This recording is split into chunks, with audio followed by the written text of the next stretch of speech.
Coinbase has been fined over $3 million by the Dutch central bank for providing crypto services without correct registration. Joining us now with more is CoinDesk regulatory reporter Jack Schickler.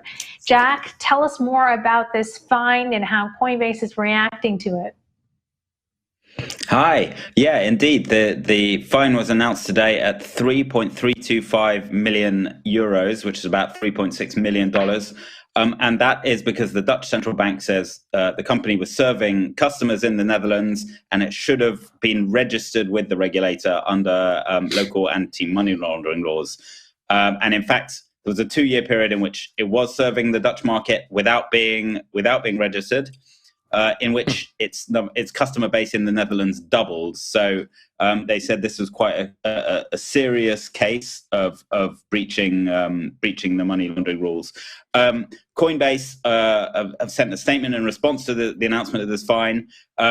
They do have a right of appeal, and they say they're carefully considering exactly those rights of appeal. So we may hear more about this case in the near future.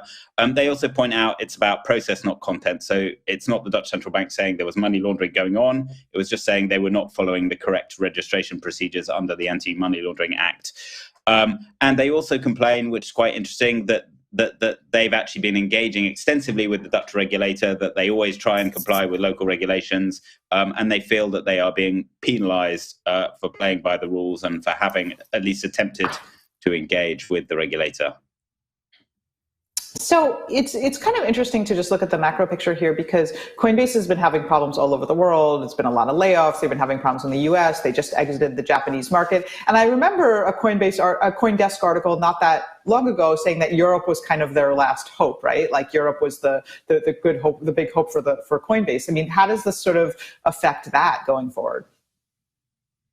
Right. Well, I mean, the good news is they are now registered and have been since September 2022, and they are probably the biggest company to be registered in the EU, in the Netherlands. Of course, the rules are all going to change again in a few years' time because the EU is bringing in its markets and crypto assets law that mean a company that's got a license in any EU country will be able to serve the entire bloc, which is 400 million people. So I would say, this is not obviously good news for them, but there is still hope, and they are now complying with the rules, and that could set them, like a number of other major crypto companies, in good stead once the new MiCA rules come in effect and they can serve this huge internal market that the EU has. Jack, what does this ultimately tell us about the attitude of Dutch authorities toward crypto?